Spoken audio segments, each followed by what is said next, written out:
Direct selling उद्योग में एक बहुत महत्वपूर्ण विषय है, वो है कार्डिनल रूल्स। उसके बारे में बहुत कम लोग जानते हैं, लेकिन आज का एपिसोड लास्ट तक अगर आपने देखा तो कार्डिनल रूल्स के डॉक्टर आज के हमारे मेहमान हैं। इससे बढ़िया इस सब्जेक्ट पे जानकारी आपको और कहीं नहीं मिल सकती, ये मैं आपको गारंटी करता हूँ। Enjoy the show. बिजनेस बड़ा लोगों का बिजनेस है और बड़ा मज़ा है इसके अंदर, लोगों की वजह से बहुत मज़ा है। लेकिन जहाँ पे लोग हैं तो वहाँ पे कुछ रूल्स होने बहुत ज़रूरी है कि बड़े लेवल पे जाके जो लीडर हैं वो ये कहते हैं कि अब हम क्रॉस लाइनिंग के ऊपर हैं और अब तो हम ये फ़ायदे की बात कर रहे हैं। जो तो इसके गुणगान कर रहा है वो तो पूरा टॉप में लगा हुआ है, वो तो कहता है इसके जैसी कोई चीज़ नहीं है। और जिसको ये समझ में नहीं आती वो कहता है यार ये तो बेवकूफ़ बना रहे हैं। डायरेक्ट सेलिंग सिर्फ सामान बेचने का या लोगों को जोड़ने का धंधा नहीं है। डायरेक्ट सेलिंग एक अच्छे लीडर बनाने का बिजनेस है जो मिल के एक बहुत बड़ा वॉल्यूम क्रिएट करता है। अगर दिमाग में कोई नेगेटिव आ गया तो सीधा जाके अपने डाउनलाइन को या अपने क्रॉस लाइन को बताने की जरूरत नहीं है। नेगेटिव आया है, आपका राइट है नेगेटिव सोचना, अपलाइन से बात। अगर अपलाइन उम्र में छोटी है, एजुकेशन में थोड़ी कम है, तो ईगो को कैसे खत्म करें? दोस्तों नमस्कार, आदाब, सत श्री अकाल। नए एपिसोड में आप सबका बहुत बहुत स्वागत है। कुछ गेस्ट हमारे पास एक बार आते हैं और उनकी विजडम इतनी ज़बरदस्त रहती है कि उनकी बार बार डिमांड आती है और हमारी इच्छा रहती है कि उनकी अनुभव, उनका विजडम आपके साथ में बार बार प्रस्तुत किया जाए। आज फिर हमारे मेहमान डायरेक्ट सेलिंग की एक ऐसी पर्सनैलिटी हैं जो 27 सालों से एक ही कंपनी में हैं, अंगद की तरह पैर जमाए हुए हैं और डायरेक्ट सेलिंग उद्योग को बहुत एथिकल तरीके से आगे बढ़ा रहे हैं। जी हाँ, मैं बात कर रहा हूँ अनिल नारंग सर की। नारंग सर, बहुत बहुत स्वागत। Thank you sir, thank you very much. सबसे पहले तो आपका एक बार फिर आभार ये अद्भुत किताब लिखने के लिए। और आपकी विजडम अब तक सिर्फ आपके ग्रुप के लिए थी, अब ये पूरी इंडस्ट्री के लिए आ गई है, इसीलिए तो इसके लिए बड़ा दिल चाहिए सर। इसीलिए लिखिए सर, हम चाहते हैं, इस इंडस्ट्री ने हमारी लाइफ को ब्लेस किया है। जो हमने सीखा है हम लोगों से शेयर करना चाहते हैं। अगर किसी के काम में आए तो हमें बहुत अच्छा लगेगा। Thank you so much sir. Books अद्भुत है सर। कैसा महसूस हो रहा है लिख के, एजुकेशन दे के? कुछ आपके पास में इसके कॉम्प्लीमेंट्स भी आ रहे होंगे, लोग फीडबैक दे रहे होंगे। बहुत इच्छा थी बहुत देर से कि किताब जरूर लिखी जाए, क्योंकि ये इंडस्ट्री बहुत कमाल है, डायरेक्ट सेलिंग इंडस्ट्री। जो तो इसके गुणगान कर रहा है वो तो पूरा टॉप में लगा हुआ है, वो तो कहता है इसके जैसी कोई चीज़ नहीं है। और जिसको ये समझ में नहीं आती वो कहता है यार ये तो बेवकूफ़ बना रहे हैं। लोगों को जोड़ते हैं और पैसे कमाने की कोशिश करते हैं। कोई सोचता है ये पिरामिड है, नीचे वाला नीचे रहेगा, ऊपर वाला ऊपर रहेगा, कोई कुछ सोचता है। तो भ्रम बहुत सारे हैं। ये इस बिज़नेस की नेचर ऐसी है, ये शुरू से ऐसा ही बना है। और 27 साल में हमने इस बिज़नेस को स्टडी किया, अंडरस्टैंड किया। तो हम दो चीज़ें चाहते हैं, एक तो जो कर रहे हैं लोग उनको कैसे मदद की जाए, कैसे सिखाया जाए कि वो और ग्रो करें, और जो भ्रमित हैं उनको कैसे बताया जाए कि आप जो सोच रहे हो उसको किस तरह सोचना चाहिए। इसीलिए ये किताब लिखनी बहुत ज़रूरी हो गई थी और मैं बहुत खुश हूँ कि लिख दिया है। हिंदी नहीं आई है अभी, वो एक हमारी कमी है, उसमें हमें टाइम लग रहा है, लेकिन बहुत जल्द with in a month Hindi भी आ जाएगी। हिंदी भी लाई है सर आप, और इसकी इतनी डिमांड आएगी, मेरा अनुभव कहता है कि ये बहुत सारी भाषाओं में आनी चाहिए। और हमने आज तक जो भी काम किया वो फॉरेनर राइटर्स की किताबों से, उनके उदाहरणों से हमने सीखा है। बिल्कुल देसी चीज़ आ गई हमारे पास में, तो ये बहुत हेल्प करेगी, बहुत रिलेट करेंगे लोग इससे। Thank you. लास्ट जो आपका हमने एपिसोड शूट किया था सर, हमने बहुत डिटेल में बातचीत की थी कि डायरेक्ट सेलिंग में डेप्थ और विड्थ को हमें कैसे बढ़ाना चाहिए और कैसे काम करना चाहिए, कैसे रजिस्टर उसका मेंटेन करना चाहिए। और मैं व्यूवर्स से भी कहना चाहता हूँ, ये एक बहुत टेक्निकल और बहुत इंपॉर्टेंट पॉइंट है। लोगों को 20-20 साल हो जाते हैं, अब तक उनको ये समझ नहीं है कि विड्थ कब बढ़ानी चाहिए, डेप्थ पे कैसे काम करना चाहिए, उसको रजिस्टर कैसे मेंटेन करके रखना चाहिए। तो लास्ट जो एपिसोड है वो आप ज़रूर देखिएगा, डिस्क्रिप्शन में भी हम उसका लिंक डाल रहे हैं, उससे आपको बहुत डिटेल जानकारी मिलने वाली है। आगे बढ़ते हैं सर। नारंग सर, जब भी हमारे पास में आते हैं तो मेरे पास में कुछ ऐसे सब्जेक्ट होते हैं जिस पे सिर्फ नारंग सर जैसे व्यक्ति ही बोल सकते हैं और बाकी बोल ही नहीं पाते हैं उस पर बहुत अच्छे से। वैसे एक सब्जेक्ट में लेता हूँ और वो हैं कार्डिनल रूल्स। कार्डिनल मतलब बेसिक्स की हम बहुत बात करते हैं, कोर स्टेप भी लोग जानते हैं, थोड़ा बहुत उनको पालन भी करते हैं। कार्डिनल रूल एक ऐसा सब्जेक्ट है नारंग सर, बहुत सारी कंपनी में तो लोग इसको जानते ही नहीं कार्डिनल रूल क्या होता है, फॉलो करना तो अलग बात हो गई। तो कार्डिनल रूल्स की इम्पोर्टेंस क्या है और आप किन कार्डिनल रूल्स को फॉलो करते हैं? बहुत ज़बरदस्त टॉपिक आपने पकड़ा बस सर, ये बहुत कम पढ़ाया जाता है सर। क्योंकि जब भी कोई मीटिंग करता है तो वो चाहता है कि यार वॉल्यूम की तरफ फोकस किया जाए, स्ट्रक्चर की फोकस किया जाए, लेकिन कार्डिनल रूल की ज़्यादा बात नहीं होती। कार्डिनल रूल की इम्पोर्टेंस क्यों है, पहले उस पर बात करते हैं। सर क्या है कि ये लोगों का बिजनेस है। बहुत सारे लोग छोटे छोटे वॉल्यूम करते हैं और बहुत बड़े वॉल्यूम होते हैं। कोई भी एक बड़ा लीडर जो है उसकी टीम में करोड़ों रुपए की सेल होती है, करोड़ों रुपए की। एक बड़ी कंपनी करती है जो करोड़ों रुपए की सेल होती है, इसीलिए वो लाखों में कमा सकता है। अगर लाखों की सेल होगी तो हज़ारों में ही कमाएगा। यस। तो करोड़ों रुपए की सेल होती है, लेकिन कोई शोरूम नहीं है, कोई डोर टू डोर नहीं बिकवा रहा सामान, कोई ऐसा मॉडल अलग है। तो क्या हो रहा है कि एक पर्टिकुलर जो डिस्ट्रीब्यूटर है वो छोटा सा वॉल्यूम क्रिएट कर रहा है जो उसकी पर्सनल कंजम्पशन है, और उसके 15-20 क्लाइंट्स हैं जिनको वो सर्व कर रहा है। राइट। तो वो एक छोटा सा वॉल्यूम क्रिएट करता है। वो डिपेंड करता है, वेरी करेगा, लेकिन आप मान के चलो एक अच्छा डिस्ट्रीब्यूटर जो है 50,000, 40,000, 20,000, 30,000, नया बंदा जिसको नहीं पता अभी प्रोडक्ट्स का पूरा, वो 5,000, 10,000। तो बहुत ही छोटे छोटे वॉल्यूम की बात हो रही है, और बहुत सारे लोग मिलके ये बहुत बड़ा वॉल्यूम क्रिएट कर देते हैं। अब लोग बहुत हैं, तो जब लोग ज़्यादा हो जाते हैं तो उसमें एक तो मज़ा बड़ा है, एन्जॉयमेंट बहुत है, क्योंकि दुनिया में मज़ा कभी बिल्डिंगों से नहीं आता, खाने से नहीं आएगा, लोगों से आएगा, इकट्ठे मिलके खाने से आएगा। यस यस, है ना। मैं कई बार एग्जांपल देता हूँ कि आपको हमने बोला कि आप 5 स्टार में जाके रहो, ज़बरदस्त फुल्ली पेड 1 महीना रहो, लेकिन आपके साथ नहीं किसी को भेज रहे, अकेले चले जाओ, अकेले रहो वहाँ, तो आपको लुत्फ आने वाला नहीं है। और मैंने आपको बोला यार अब एक ऑर्डिनरी होटल में चले जाओ, आपके सारे दोस्त आपके साथ होंगे, हफ्ता लगा के आओ तो मज़ा ही लगे। तो ये बिज़नेस बड़ा लोगों का बिज़नेस है और बड़ा मज़ा है इसके अंदर, लोगों की वजह से बहुत मज़ा है। लेकिन जहाँ पे लोग हैं तो वहाँ पे कुछ रूल्स होने बहुत ज़रूरी हैं। यस। क्योंकि लोग हमारे बिज़नेस में आके बहुत बदल जाते हैं, बहुत बेहतर हो जाते हैं। मैंने अपनी बुक में बार बार ये जिक्र किया है कि ये है तो प्रोडक्ट डिस्ट्रीब्यूशन मॉडल, लेकिन ये पर्सनैलिटी डेवलपमेंट का एक अनोखा माध्यम है ये इंडस्ट्री जी।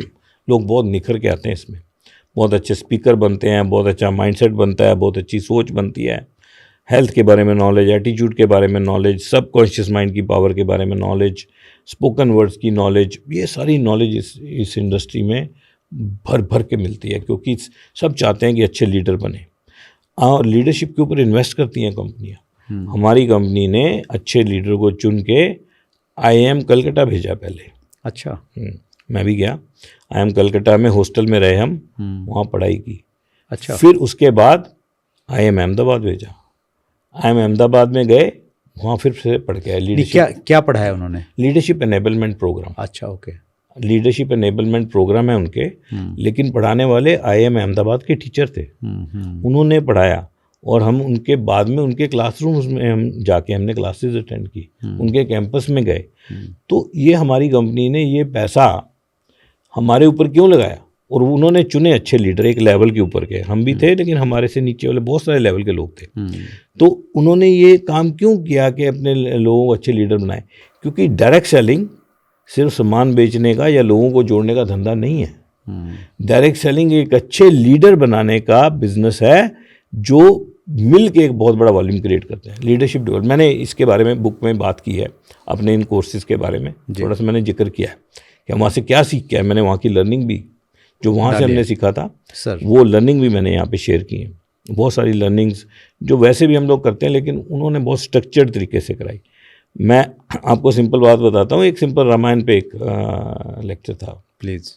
मैंने वैसा तो और कहीं नहीं सुना, मतलब जैसा आया मैं अहमदाबाद में जाके हमने टीचिंग फ्रॉम गीता जी।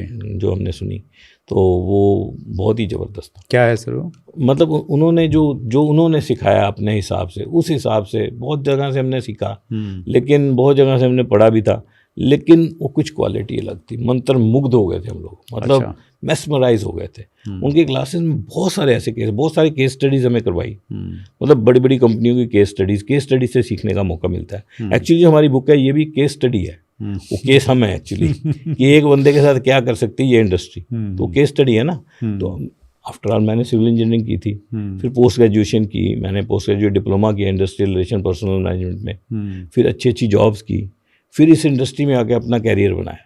तो ये भी तो एक केस स्टडी है ना, छोटे लेवल की।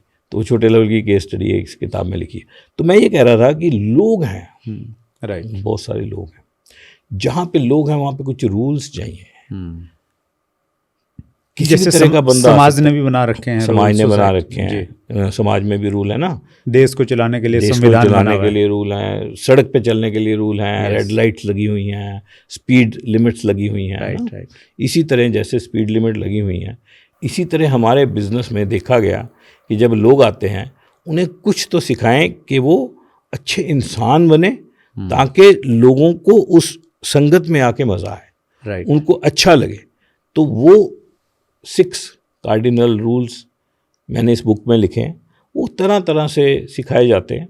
तो मैंने जो मेरा 27 साल का एक्सपीरियंस था उसके हिसाब से थोड़ा सा जो हम बेसिकली टीच कर रहे थे जब हम आए थे, उसमें थोड़ी सी कुछ चेंजेस ला के मैंने यहाँ पर वो कार्डिनल रूल लिखे हैं। तो उनमें से पहला कार्डिनल रूल क्या है? Please. Never pass negative to your downline और योर क्रॉस लाइन।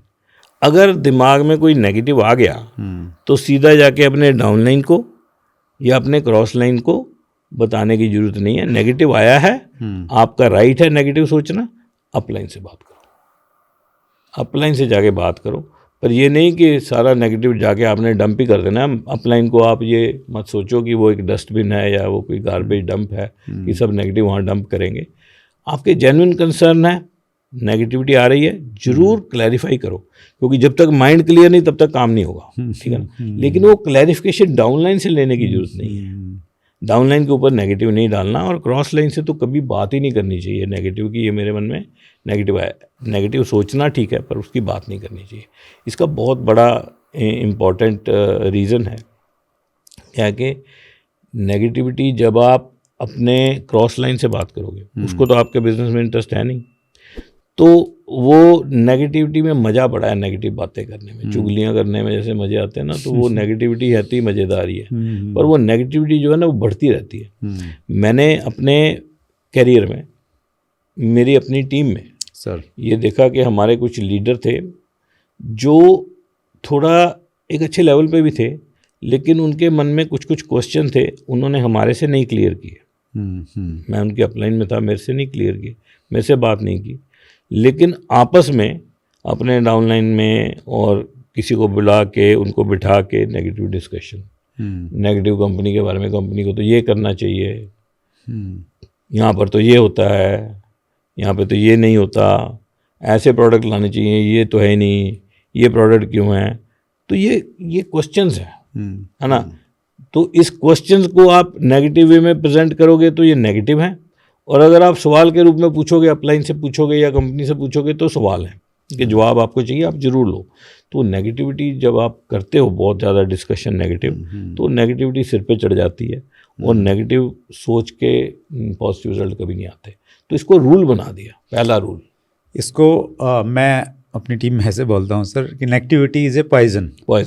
जैसे पॉइजन का एक ही परिणाम आएगा कि बंदे की डेथ हो जाएगी अगर उसने अच्छी मात्रा में ले लिया तो फैलता रहेगा। तो हाँ, फैलता भी रहेगा वो, और मृत्यु तो निश्चित है ही। बिल्कुल। तो नेगेटिविटी न तो किसी को देनी है और न लेनी है। अगर कोई सामने वाला बोल भी रहा ना नेगेटिव, जैसे कोई क्रॉस लाइन है, आप में तो मैच्योरिटी, आप तो क्रॉस लाइन को नहीं बोलोगे, लेकिन सामने वाले में इतनी मैच्योरिटी नहीं है, तो उसको बोल दे कि भाई ये हमारा डिस्कशन का सब्जेक्ट नहीं है, ये अपने अपलाइन से पूछो। हाँ, अपलाइन से पूछो। हाँ, बिल्कुल बढ़िया तो रहेगा। बड़े योग्य हैं, बड़े सुलझे हुए हैं, तो वो उनसे डिस्कस करो। और तुम्हारे मन में जो भी क्वेश्चन है वो तुम्हें जरूर पूछने चाहिए, लेकिन अपलाइन से, सही जगह से। तो न लेनी है और न देनी है नेगेटिविटी। बिल्कुल, ठीक है तो ये पहला। दूसरा रूल जो कार्डिनल रूल बना है वो ये है कि never do anything for the first time without consulting your mentors and uplines. अच्छा, जो जेन्युइन आपके बढ़िया काम कर रहे हैं उनसे कंसल्ट किए बिना कोई भी काम पहली बार नया मत करो। कुछ भी आइडिया दिमाग में आया है, हाँ, पूछना है, पहले डिस्कस करना है। हाँ, क्योंकि इस बिजनेस को करने का ना एक ढंग का तरीका है सर। और दिमाग में जो नया बंदा आता है उसके मन में बहुत कुछ आता है। क्यों ना मैं ऐसे कर दूं, क्यों ना मैं ऐसे कर दूं, जादू हो जाएगा। क्यों ना मैं कोई जादू की छड़ी घुमा दूं, क्यों ना मैं कोई शहर में पोस्टर लगवा दूं सारे शहर में, क्यों ना मैं अखबारों में इश्तिहार डाल देता हूं अपनी पूरी सोसाइटी में। तो बहुत कुछ दिमाग में आता है, इस तरह के बहुत सारी चीज़ें आती हैं। इनमें कुछ चीज़ें तो कंपनी ने बाय रूल अलाउ नहीं कर रखी। वो क्यों नहीं अलाउ करते? क्योंकि वो ये मानते हैं कि इतने लोगों का बिजनेस है, आपने सोच लिया मैं इश्तिहार डाल देता हूँ, तो कल को अगर सबने सोच लिया तो अगले 10 साल तक हर किसी के घर में यही इश्तिहार जाएंगे फिर। तो फिर क्या बनेगी बात? तो बहुत सारी चीज़ें, बहुत बड़ी सोच एक होती है जिससे ये सारा इंडस्ट्री चलती है। तो आप अभी नए हो, आपकी सोच भी बड़ी हो सकती है, लेकिन अभी आपका उतना नॉलेज नहीं है, उतनी इन्फॉर्मेशन आपके पास अभी नहीं, आप नए हो और आपका कुछ नया करने का काम मन कर गया, तो आप पहले कंसल्ट करो अपने अपने से। तो ये आप टीच करते हो गया आप कुछ इस हाँ, तरह का, यस यस यस, है ना? ये हम ये बोलते हैं कि भाई आपके दिमाग में आइडिया बहुत अच्छा हो सकता है, ऐसा नहीं कि आपके दिमाग में आइडिया नहीं आएगा, बट उसको अप्लाई करने से पहले उनसे डिस्कस करना है। वो अगर परमिशन दे तो ही करना है, अदरवाइज नहीं करना है। तीसरा रूल जो हम कार्डिनल रूल में टीच करते हैं, कार्डिनल इसलिए इसको कहा जाता है, इसको किसी हालत में नहीं तोड़ना, कार्डिनल है बस, इसको नहीं तोड़ना। मान के चलो जैसे रेड लाइट क्रॉस नहीं करनी, राइट, इस तरह इसको तोड़ना नहीं है। तीसरा रूल है कि आप अपने अपलाइन को किसी भी जगह पर डी एडिफाई या एम्बेरस नहीं करोगे। नेवर डी एडिफाई और एम्बेरस योर अपलाइंस एंड मेंटोर्स। तो मान लो वो प्लान दिखा रहा है आपकी अपलाइन, उसने कुछ वहाँ पे डाटा गलत बोल दिया, तो आपको पता था यार ये गलत है, तो आप बोलते यार मैं अभी इसको करेक्ट कर देता हूँ। तो एम्बेरस इसको कहते हैं। गलती तो कोई भी कर सकता है, तो बाद में बात कर ली जाएगी उसकी, तो ये अलग से बात हो सकती है। Right right. और डी एडिफाई तो किसी को भी नहीं करना चाहिए, अपलाइंस को क्या, किसी को भी नहीं करना चाहिए और किसी को भी बॉदर नहीं करना चाहिए, उसके अंदर नहीं घुसना चाहिए। उसका एक एरिया है, एरिया ऑफ इन्फ्लुएंस, उसमें उसको किसी को निराश नहीं करना चाहिए। तो डी एडिफाई और एम्बेरस नहीं करना चाहिए। इसमें एक पॉइंट आता है नारंग सर, जैसे अपलाइन है मेरी और उनकी कुछ आदतें, उनका व्यवहार उतना अच्छा नहीं है, नीचे टीम वाले लोग शिकायत करते हैं यार ये तो ऐसे हैं, ऐसे बोलते हैं, गुस्सा हो जाते हैं, ऐसे खाते हैं, ऐसे पीते हैं, ऐसी स्थिति में बंदा क्या करे? पर्सनली बात कर सकते। मैंने एक आधी बार जो हमारे मेंटर्स थे, कुछ पॉइंट था, तो मैंने उनसे टाइम लेके प्रॉपर बात करके उनको बताया कि इसको क्या हम ऐसे कर सकते हैं। उन्होंने बहुत अप्रिशिएट किया, बहुत अप्रिशिएट किया। वो यार you should have told me earlier, this is very good point. तो हालांकि शायद मेरे को खुश करने के लिए किया हो, कुछ कह नहीं सकते, पर हाँ, पर ये कर सकते हैं। तो अगर आपको कोई चीज़ नहीं पसंद आती तो आप उसको हैंडल कर सकते हो, क्योंकि अगर दिल में रखोगे तो फिर बिजनेस करने का मज़ा नहीं आएगा। हाँ, ठीक है ना? तो अब बात करो, लेकिन वो बात कुछ अच्छे से करो, थोड़ा अच्छा माहौल में, अच्छा माहौल बनाओ। पहले थोड़ा सैंडविच अप्रोच बोलते हैं, तो उसमें आप बोल सकते हो कि पहले थोड़ा सा अच्छा बोलो, ये आपसे बहुत कुछ सीखते हैं, आपके साथ बहुत बड़ा बिजनेस करना है, बहुत अच्छा ही हम लोग करेंगे। नहीं, मेरे कुछ पॉइंट हैं जो मैं आपके साथ डिस्कस करना चाहता हूँ, मेरी जेन्युइन कंसर्न है कुछ। तो वो जेन्युइन कंसर्न जो आप उनको प्यार से, उनको बहुत ज़्यादा इलेबोरेट करने की जरूरत नहीं, वो समझ जाएंगे। इशारा करना है। हाँ, इशारा करना है, उसका इशारा करो, उनको बताओ कि मैं ये, मेरे को थोड़ा बॉदर करते हैं, और फिर उनको को कोई चक्कर ही नहीं, ये तो छोटी सी चीज़ है, फिर सैंडविच। तो दूसरी तरफ फिर से उनको कहो कि भगवान ने मिला दिया हमें, अब फटे चकेंगे, कुछ बड़ा करेंगे। Great sir.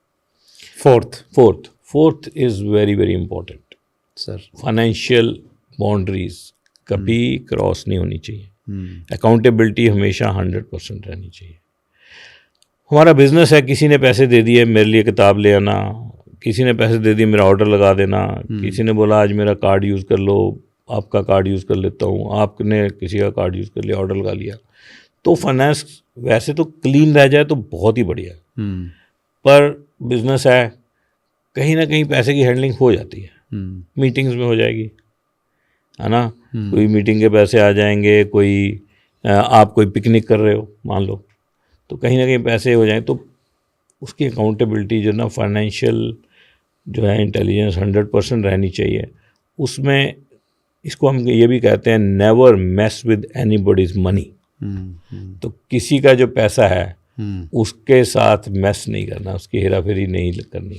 तो इसमें एक पॉइंट ये है नारंग सर, जब हम लोगों के साथ में काम करते हैं, उनके साथ में एक रिश्ता बनता है, बहुत बार ऐसा रहता है कि उस बंदे को ज़रूरत है, कोई चैलेंज आ गया घर में फाइनेंशियली, वो उम्मीद करता है कि यार मेरी अपलाइन है, इसके पास में तो खूब सारा पैसा है, तो वो मांग लेता है। तो ऐसी स्थिति में अपलाइन को क्या करना चाहिए? ये बड़ी दिक्कत वाली सिचुएशन है। बस सर ये मेरे साथ हुआ 1-2 बार कि शुरू में मेरे अपलाइन कार्ल रेडन जो यूएस में है, उनकी एज इस वक्त 87 है, बहुत मैच्योर हैं, और उनकी वाइफ मार्शा, उनका बहुत बड़ा रोल है हमारे बिज़नेस में, कार्ल एंड मार्शा रेडन। मेरी बुक का फॉरवर्ड भी उन्होंने लिखा है, कार्ल रेडन ने।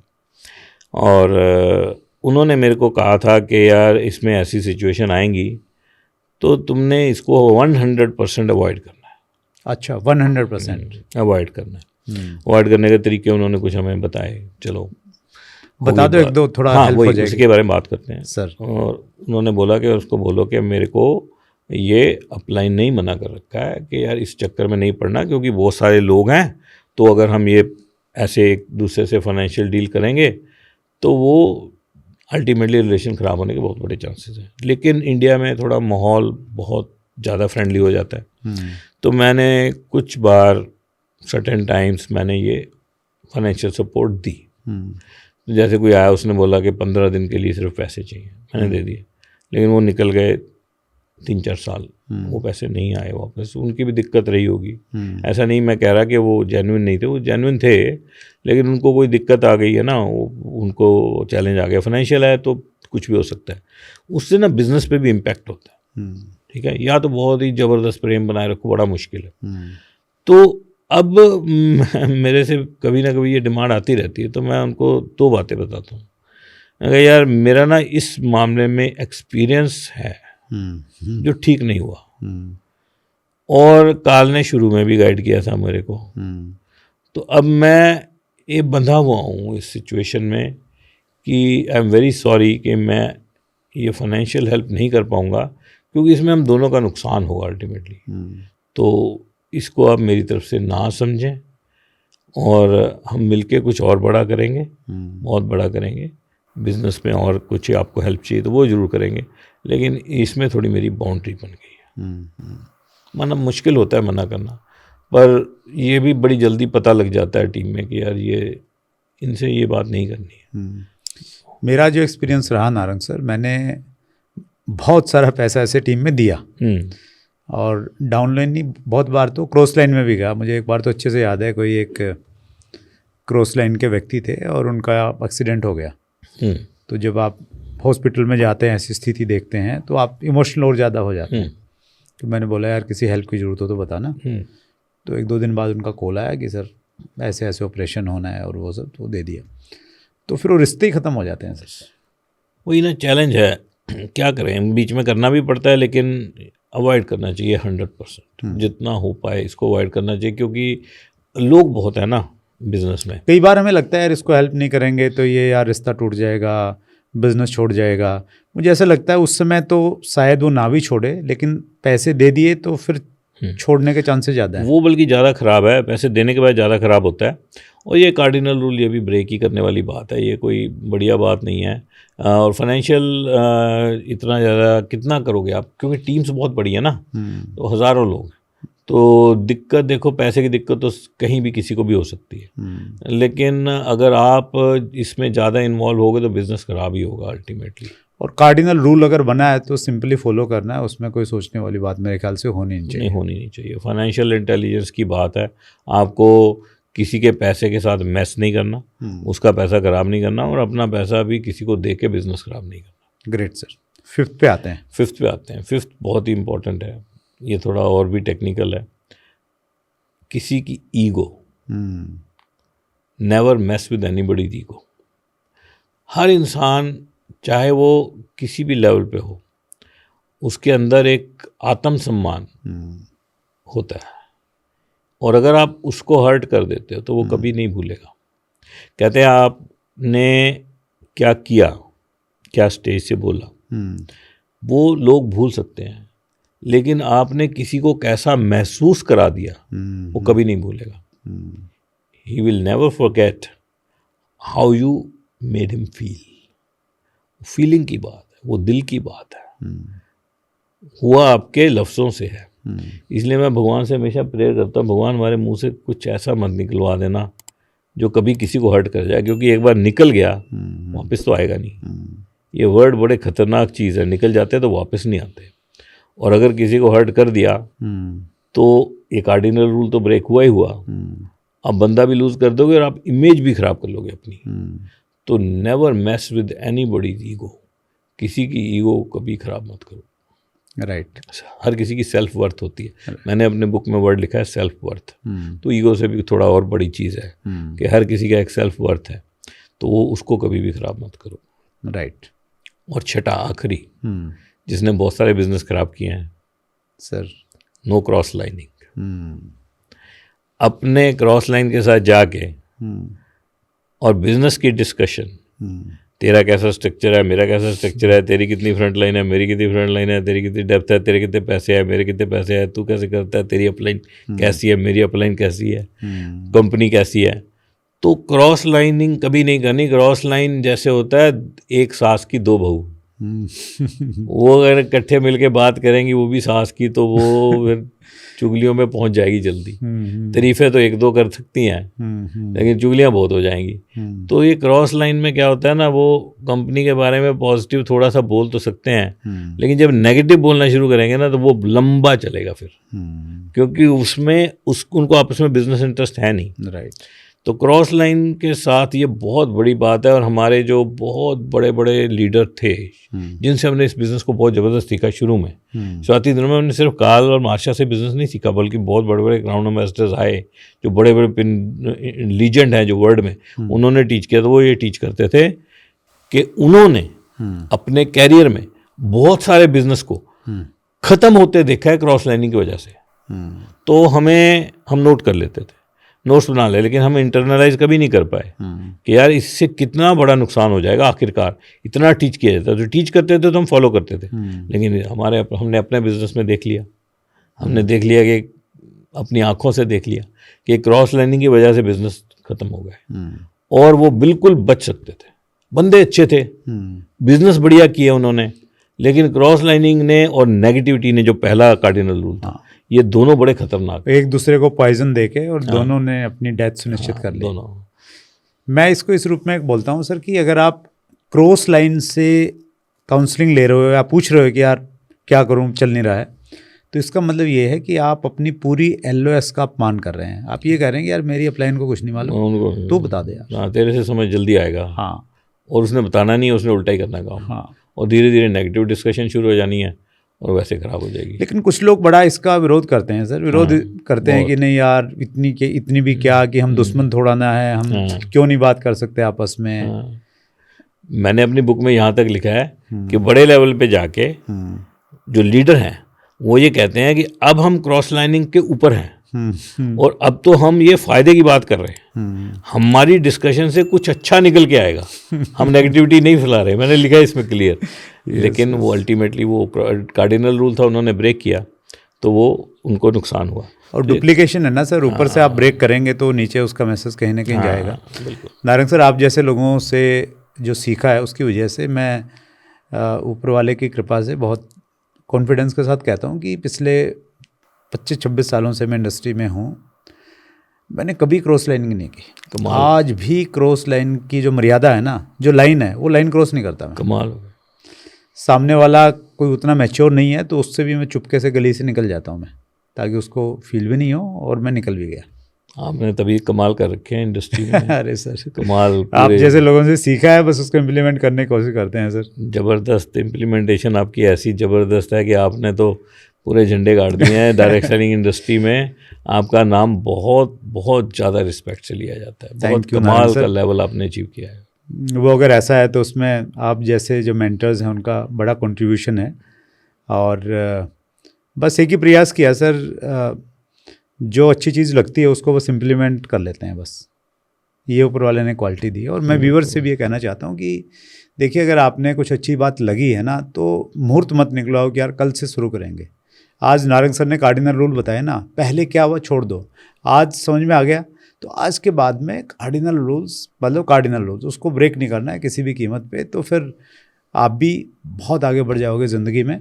कार्डिनल रूल्स अद्भुत आपने बताया नारंग सर, एक ताली बजा देता हूँ। अद्भुत सर। बिल्कुल। 3 पावर्स की बात करते हैं हम डायरेक्ट सेलिंग में। 3 पावर्स क्या क्या हैं और क्यों इम्पोर्टेंट है? आज तो आप बहुत गहराई में जा रहे हो, टीचिंग होगी पूरी की पूरी। मतलब प्रोफेसर इतने अच्छे हैं, डीप हैं, तो फिर क्वेश्चन भी वैसे ही होने चाहिए सर। 3 पावर भी बहुत ज़बरदस्त चीज़ है एक्चुअली। ये भी यहाँ आके ही हमें समझ में आया कि ये इतनी पावरफुल है कि बंदा सोचता रहता है कि मैं काम करूँ, काम करके रिजल्ट आएंगे। एक दुनियादारी बंदा यही सोचेगा यार काम करूँगा, बंदे लाऊंगा, प्लान दिखाऊंगा, ज्वाइन कराऊंगा, तभी तो कुछ होगा, माल बिके तभी तो कुछ होगा। लेकिन ये 3 पावर क्या है कि काम तो करना ही पड़ेगा, राइट, लेकिन आपके काम के रिजल्ट 10 गुना ज़्यादा भी आ सकते हैं। इन पावर्स का इस्तेमाल किया तो है कि नहीं कमाल की चीज़। जैसे हमने 6 कार्डिनल रूल की बात करी, वो तो गाइडिंग रेल है कि ये यार पटड़ी है, इसके अंदर चलना है, क्रॉस नहीं करना, हो गया। लेकिन ये कमाल की चीज़ है क्योंकि 3 पावर अगर आपको समझ में आ जाए तो ये आपने काम किया और आपको रिजल्ट आने थे इतने, अब यही काम किया इन 3 पावरों की वजह से 10 गुना ज़्यादा। तो ऐसी पावर तो फिर लगानी चाहिए, क्योंकि फिर 10 गुना रिजल्ट आ सकते हैं, काम सेम है, तो ये तो फिर कैसा सौदा हो गया, ये तो ज़बरदस्त। तो पहली पावर बड़ी ज़बरदस्त चीज़ है, उसको कहते हैं पावर ऑफ सबमिशन। बड़ी ज़बरदस्त चीज़ है सबमिशन, कि सबमिट करो अपने आप को इस इंडस्ट्री को, इस कंपनी को, आपके मेंटर्स को, रूल्स को, गाइडलाइंस को, हर चीज़ सबमिशन में रहो। सबमिशन की बहुत ज़बरदस्त पावर मैंने देखी है। हम लोग, मेरे अपने अपलाइन के साथ ऐसे ज़बरदस्त रिलेशन रहे कि मैं ये कहता हूँ, मैंने बुक में भी लिखा है कि हम दोनों के बीच में से हवा भी पास नहीं होती थी, इतना क्लोज थे हम लोग, और क्लोज हैं, क्लोज रहेंगे हमेशा। और आज अगर उनको ये कहा जाए कि सारा बिजनेस दोबारा बनाना पड़ेगा, आपका बिजनेस हम एक बार ख़त्म करने वाले हैं, लेकिन जो आपका बिजनेस उसमें से एक बंदा ले सकते हैं तो मेरे को ले लेंगे वो। क्या बात है, आपको इतना कॉन्फिडेंट? लिख दिया मैंने, लिख दिया।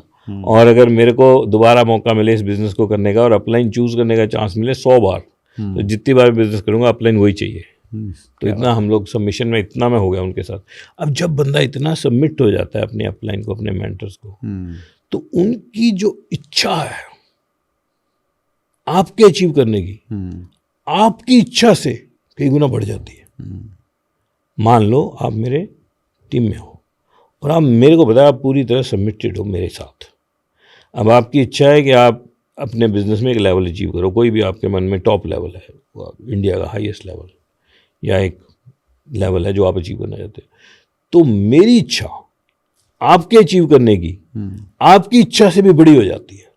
तो यार ये तो मेरे सबमिशन में है यार। कहते हैं ना, भगवान के सबमिशन में चले जाओगे तो आपके काम वही कर देगा।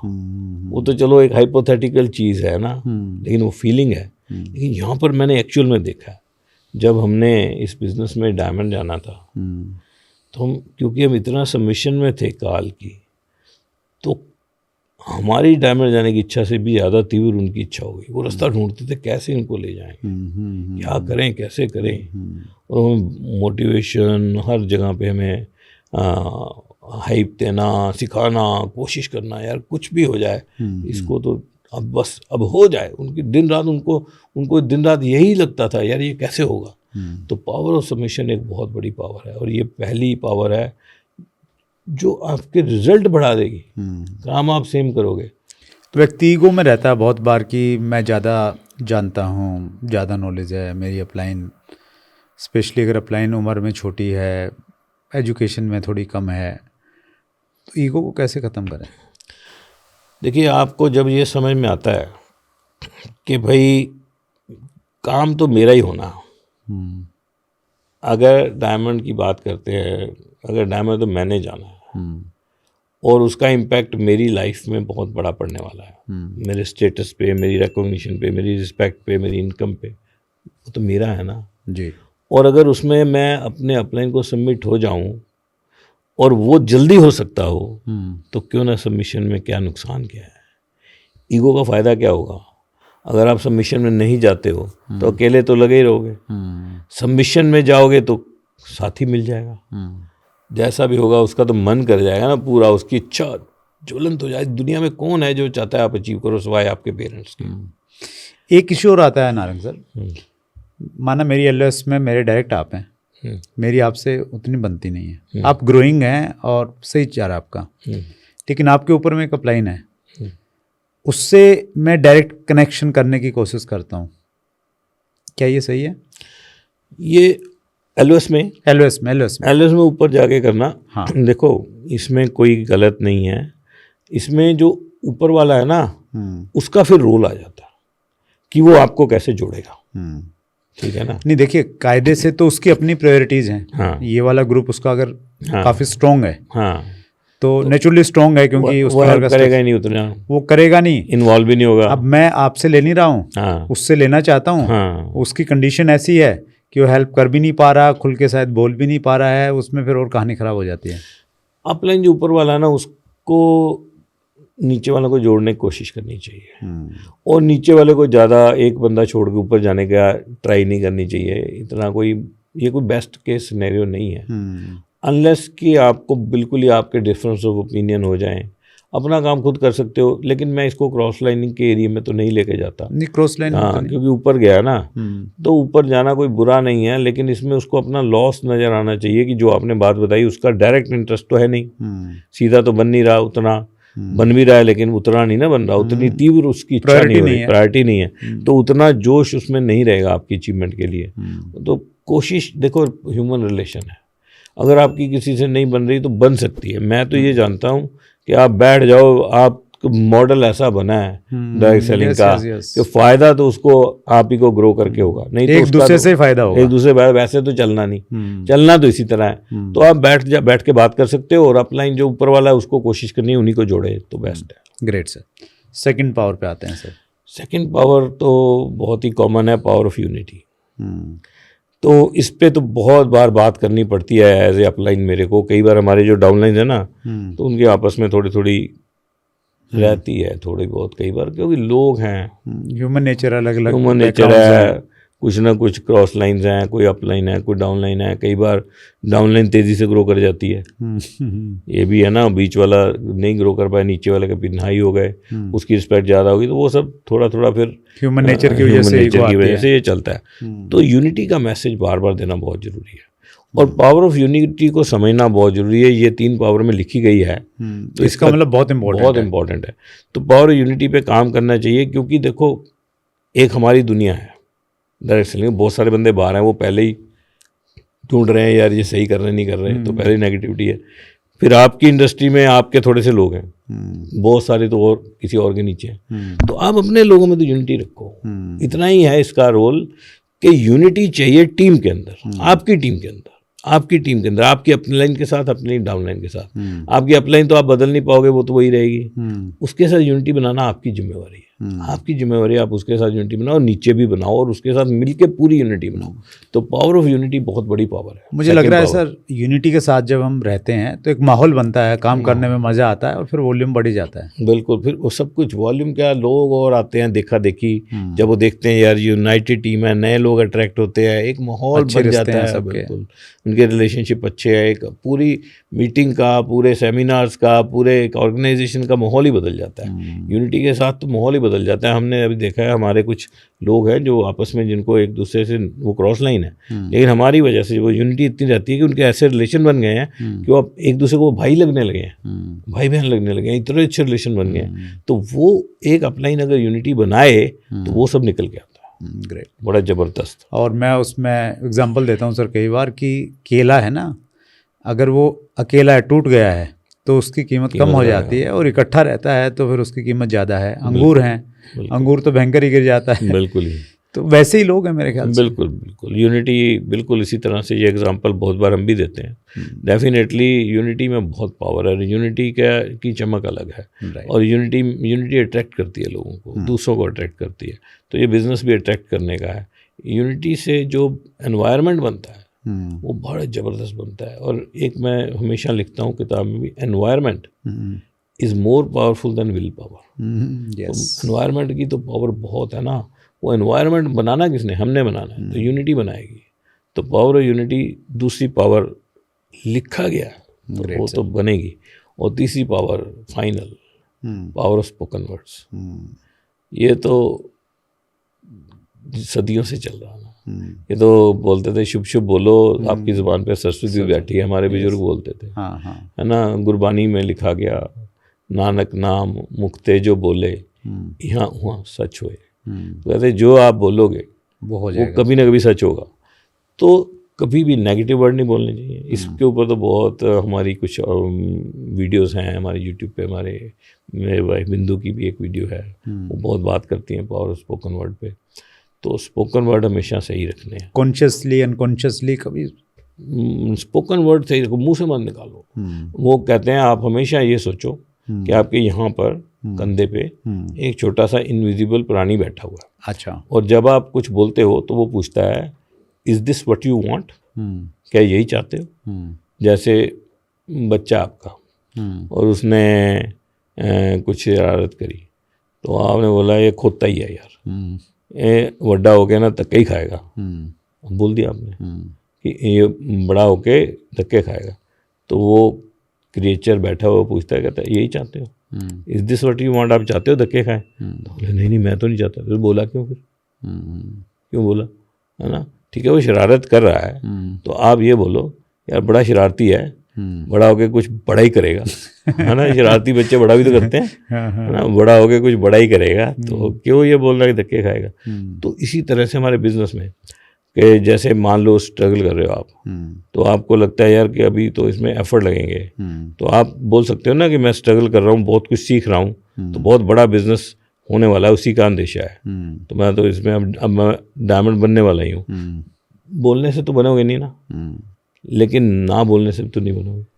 तो नेगेटिव बोलने से तो बिल्कुल ही ख़राब हो जाएगा। तो ये 3 पावर लिखी गई हैं, तो इनको फॉलो करना चाहिए।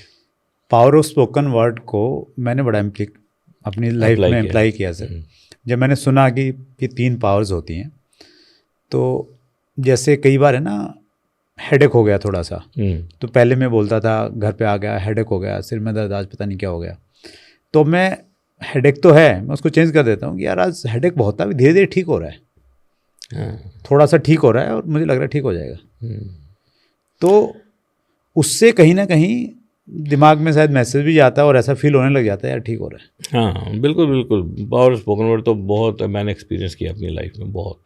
तो हम बोलते ही थे, जब हम लोग डायमंड जा रहे थे तो हम लोग अपने सेमिनार्स में बोलते हैं आई एम गोइंग डायमंड, है ना। वो इकट्ठे। तो ये ग्रेटिट्यूड से भी रिलेट करता है sir power of spoken word. अगर आप ग्रेटिट्यूड की फीलिंग में रहेंगे तो फिर अच्छा ही बोलेंगे, मेरे ख्याल से अच्छे ही थॉट्स आएंगे। एक्चुअली ग्रेटिट्यूड जो है ना वो तो बहुत ही बड़ी चीज़ है, वो तो कमाल है। मैंने अपने टीम का एक बार 30 डेज़ मास्टरमाइंड प्रोग्राम किया, तो तब से हमने इस पे काम किया। तो हम लोग इकट्ठे सेम टाइम पे उस 30 डेज़ में सेम टाइम पे ग्रेटिट्यूड लिखते थे। तो सबने अपने अपने ग्रेटिट्यूड जर्नल बनाए। तो उसको जनरली हम रेड कवर की डायरी में बनाते हैं, तो रेड ग्रेटिट्यूड जर्नल। तो उसमें हम लिखते हैं माई ग्रेटिट्यूड जर्नल, फिर नीचे साइन किए। तो हमने सोचा कि 30 डेज़ कम से कम मिनिमम 2 ग्रेटिट्यूड रोज़ लिखने हैं। अच्छा, 30 डेज़ तक 2 रोज़ के। तो उसमें लिखना है I am grateful, thank you God, thank you God, thank you God, I am grateful for number 1, number 2, मेरे को ये मिला, ये नंबर 2 मिला। जब हम लोग इसकी तैयारी कर रहे थे तो हम सबको लग रहा था यार 30 डेज तक 2 लिखने हैं, मतलब 60 लिखने हैं तो मिनिमम, तो रिपीट नहीं करने। तो ये 60 हम कहाँ से लिखेंगे। लेकिन जब 30 डेज हुए तो सबने बोला कि अभी तो हमारे कई 100 हमें और याद आ रहे हैं। तो इतने सारे और इतना कुछ भगवान ने एक्चुअली दे रखा है हमें। हम लोग ब्लेस्ड हैं। अभी मैं जहाँ रहता हूँ घर में तो आप आए नहीं, बाई चांस आ नहीं पाए, तो हमारे घर में एंट्री पे हमने एक ग्रेटिट्यूड पाथ बनाया। अच्छा, अरे वाह। और एक टॉलरेंस पाथ बनाया एंट्री से पहले ही। तो ग्रेटिट्यूड पाथ में सारे ग्रेटिट्यूड के कुछ स्टेटमेंट्स लगी हैं पोस्टर की फॉर्म में, और एक टॉलरेंस पाथ उसमें टॉलरेंस की फॉर्म में लगी है। तो मेरे घर में कोई भी जो आता है मैं कहता हूँ पहले ये पढ़ो, फिर ये पढ़ो, फिर अब अंदर चलते हैं। तो ग्रेटिट्यूड तो बहुत बड़ी चीज़ है। ग्रेटफुल होना बहुत, उससे बहुत संतुष्टि मिलती है और आपको ये पता लगता है कि भगवान ने आपको कितना ब्लेस किया है। और ग्रेटिट्यूड तो आप छोटे से छोटा लिख सकते हो, इतना कुछ भगवान ने दे रखा है, ख़त्म हो ही नहीं सकता। मैं कहता हूँ अगर मेरे को कोई बोले रोज़ के 10 लिखने हैं, वो सारी ज़िंदगी लिखने हैं, वो भी ख़त्म नहीं होंगे, इतना कुछ भगवान ने दे रखा है। और अगर आप ग्रेटिट्यूड लिखते हो और ग्रेटिट्यूड में रहते हो तो और मिलता रहता है। पिछले दिनों सर हमने एक इंटरव्यू शूट किया, अश्विनी मुंजाल करके एक मैडम है, वो वाइट कपड़ों में आजकल सोशल मीडिया पे बहुत एक्टिव हैं वो। अच्छा। और वो ग्रेटिट्यूड पे ही बोलती हैं, सिर्फ एक ही उनकी टीचिंग, और कुछ बोलती नहीं। वो बोलती हैं शुक्राना करके वो बातचीत करते हैं। तो वो बोलते हैं कि हर चीज़ का शुक्रिया करो इस दुनिया में, जो भी चीज़ है टेंजिबल अनटेंजिबल सबका शुक्रिया करो, और वही सिखाती है। और वो क्या अद्भुत कन्विक्शन है उसका उस चीज़ में, लाजवाब। मेरी वाइफ कोई भी दिन मिस नहीं करती ग्रेटिट्यूड लिखना। अच्छा। हाँ, मैं मिस कर सकता हूँ लेकिन वो नहीं, तो रोज़ लिखती है। और ये हमारी भी हैबिट में आ गया सर। मैं और सुदेश हैं तो हम दिन में 4-5 बार किसी न किसी रूप में ग्रेटिट्यूड की फील में आते हैं, बोल के करते हैं कि यार परमात्मा की कितनी बड़ी मेहर है, हमारे पास ये है, हमारे पास ये है, हमारे पास ये है। तो वो एक आदत की बात है मेरे ख्याल से सर। और फिर ज़िंदगी है ना इतनी आपकी मज़ेदार हो जाती है, मतलब आप जैसे ना ज़मीन से ऊपर उठ के चलते हो। हाँ बिल्कुल, अब ग्रेटिट्यूड में रहो तो आपकी खुशियाँ का भी कोई फिर अपार नहीं है, खुशियाँ मिलती हैं बहुत ज़बरदस्त, डोपामिन रिलीज होता रहता है। हाँ बिल्कुल, आप फीलिंग में रहते हो, सोचते रहते हो। यस। तो तीसरी पावर हो गई sir, power of spoken word. तीनों पूरी हुई। तो ये 3 पावर्स ये हमारे बिजनेस में टीच की जाती है। और हमने जब सुनी थी तब हमें नहीं लगता था कि सिर्फ इन 3 पावर्स को यूज़ करके रिजल्ट बढ़ जाएंगे। पर यह है तो कमाल सारा, क्योंकि ये लोगों का बिजनेस है, बड़ा अमेजिंग चीज़ है। ये 3 पावर भी बहुत कमाल की हैं और वाकई में काम करती है। नारंग सर खुद कमाल हैं सर, आपके पास में जो नॉलेज देने की जो आपकी भावना रहती है वो अद्भुत है नारंग सर। बस आपके साथ हमेशा समय जो है ना बहुत तेज़ी से भाग जाता है और रुकता नहीं है। आपके साथ मज़ा बहुत आता है, ज़बरदस्त आपने काम किया है, आज बहुत मज़ा आया, ज़बरदस्त। तो मैं व्यूअर से पूछना चाहता हूँ कि नारंग सर का अगला एपिसोड हम कितना टाइम का करें, मतलब आप कितनी देर नारंग सर को सुनना चाहेंगे, कितना लंबा करें? और नारंग सर से हम रिक्वेस्ट करेंगे आपके जो संदेश है वो नारंग सर तक भेजेंगे और डिटेल में बातचीत करेंगे। अंतिम संदेश नारंग सर। अंतिम संदेश ये वाला जो हमारा एपिसोड था ये बहुत ही स्पेशल हो गया सर। इसमें ना तो हमने कहानियाँ बनाई और ना हमने बात करी टेक्निक की। ये तो अलग ही चीज़ें हैं कि कार्डिनल रूल्स क्या होते हैं, तो कमाल हो गया। और 3 पावर्स क्या होती हैं, तो ये तो बहुत ही ज़बरदस्त एपिसोड रहा।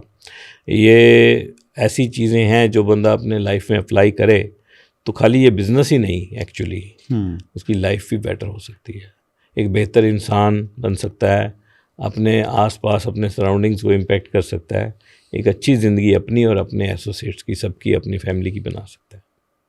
Thank you so much Narang. Thank you एक बार फिर सभी व्यूवर्स की तरफ से आभार। और रिटर्न गिफ्ट का कल्चर रहता है सर, आपने ये अद्भुत किताब मुझे दी। हाँ बिल्कुल। तो ये एक छोटा सा प्रयास कहीं ना कहीं हमने किया था, तो ये आपको सादर समर्पित। जिस हिसाब से वत्सर ने किताबें लिखी हैं ये 3 पार्ट में है, पार्ट 1, पार्ट 2, पार्ट 3, और बहुत ही ज़बरदस्त और मेरे को आज मिली हैं, तो मैं बहुत ही भाग्यशाली समझता हूँ अपने आप को, वो भी वत्सर ऑथर के हाथ से मिली हैं।